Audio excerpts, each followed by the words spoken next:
ஓம் ஸ்ரீ கிருஷ்ணாய பரமாத்மனே நமஹ. பகவான் ஸ்ரீ கிருஷ்ணர் இந்த ஸ்லோகத்தில் ஞானி அஜ்ஞானி ரெண்டு பேரையும் ஒப்பிட்டு கூறுகிறார்.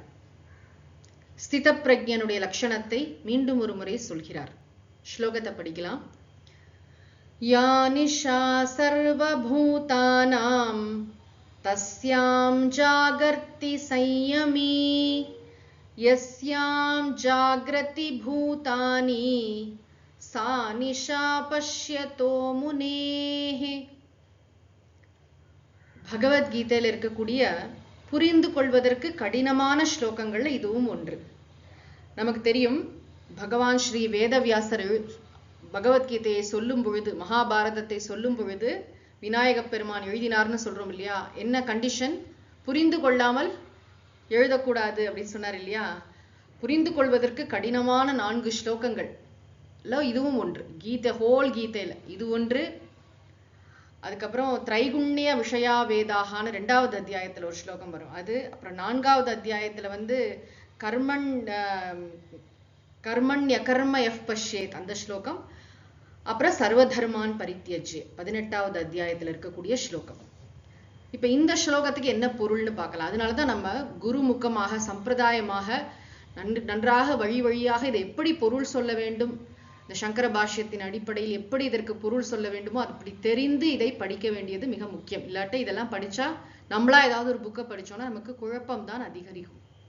இந்த ஸ்லோகத்துல பகவான் என்ன சொல்கிறார்னா, யா சர்வபூதானாம் நிஷா, எது எல்லா உயிர்களுக்கும் இரவாக இருக்கிறதோ, தஸ்யாம் அதில் சம்யமி, சம்யமினா என்ன? நன்றாக புலனடக்கம், மனக்கட்டுப்பாடு, ஆத்ம தியானம்லாம் செய்த ஒரு ஞானி, ஒரு ஸ்தித பிரஜ்ஞன், ஜாகர்த்தி, ஜாகர்த்தினா விழித்திருக்கிறான்.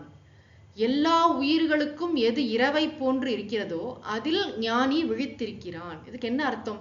நம்ம எல்லாம் இரவுல தூங்கும் போது ஞானி ராத்திரி பூரா தூங்காம விழித்து கொண்டிருப்பார் அப்படின்னு அர்த்தமா?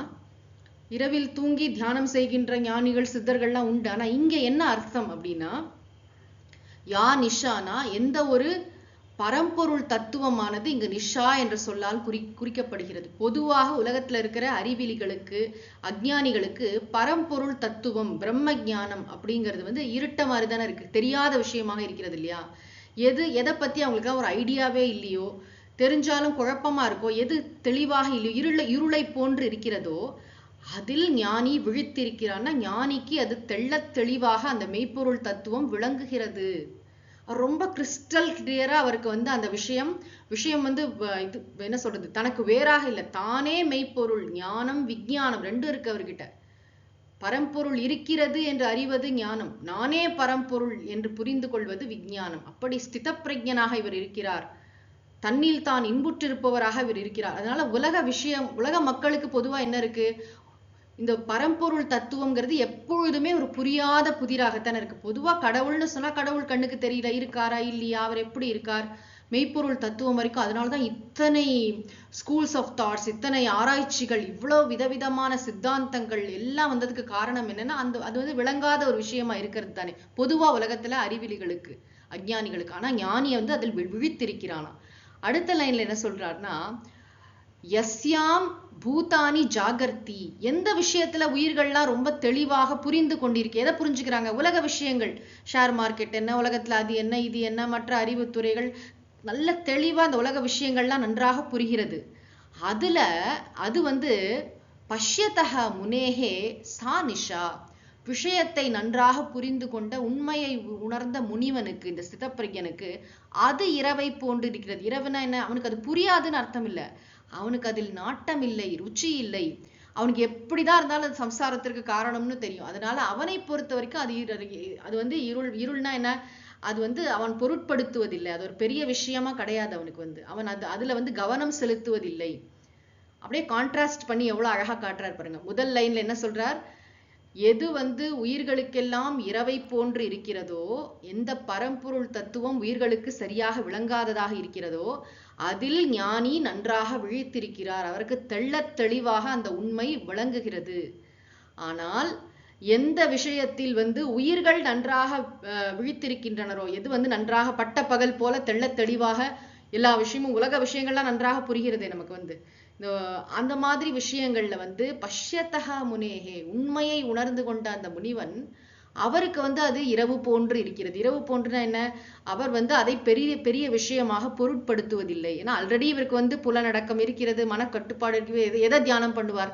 விஷயத்தை தியானம் பண்ணுவாரா? பரம்பொருளை தியானம் பண்ணுவாரா? தன்னை தான் தியானித்து தானே இப்படி ஒரு பேரின்பத்தில் அவர் நிலைத்திருக்கிறார். அதனால இந்த உலக விஷயங்களை பொறுத்தவரைக்கும் இது தெரியல அது தெரியலன்னு பெரிய வருத்தமெல்லாம் படமாட்டார். அதுல ஒரு ஆசையா போய் என்னன்னு கேட்க மாட்டார். ஏதோ காதுல விழுற 2 விஷயத்தை கேட்டுப்பாரே தவிர அதுல பெரிய ருச்சியோ நாட்டமோ இல்ல அதை தெரிந்து கொள்ளவில்லையேங்கிற ஆவலோ, அதை நன்றாக தெரிந்து கொள்ள வேண்டும், அந்த மாதிரி எந்த விதமான முனைப்பும் இந்த ஞானியிடம் இருக்காது. அவர் பரம்பொருள் விஷயத்துல தெள்ளத் தெளிவாக இருக்கிறார். அதனால அவருக்கு என்னன்னா துன்பமே இல்லாத பேரின்பத்துல இருக்கார். ஆனா உலகத்துல இருக்கிற மற்ற மக்கள்லாம் உலக விஷயங்கள்லாம் தெளிவா தெரிஞ்சதுனால நம்ம துக்கம்லாம் தீர்ந்துடுத்தானா? துக்கம் ஜாஸ்தி தான் ஆகிறது. எவ்வளவு விஷயங்களை தெரிஞ்சுக்கிறோமோ, எவ்வளவு நிறைய நிறைய பொருளை சம்பாதிச்சு எவ்வளவு இன்பங்களை அனுபவிக்க அதிகரிக்க அதிகரிக்க அந்த இன்பங்களுக்கு ஈக்குவலா நமக்கு வாழ்க்கையில துன்பங்களும் வந்து கொண்டிருக்கின்றன. அந்த உண்மையை நாம் புரிந்து கொள்ள வேண்டும். ஆக இங்க பகவான் ரொம்ப அழகான ஒரு எக்ஸாம்பிள் நம்மளை கொஞ்சம் திங்க் பண்ண வைக்கிறார். இந்த அருமையான ஸ்லோகத்தை நாம் தெளிவாக புரிந்து கொள்வோம். ஓம் சாந்தி சாந்தி சாந்தி. ஹரிஹி ஓம் தத் சத். ஸ்ரீ கிருஷ்ணார்ப்பணமஸ்து.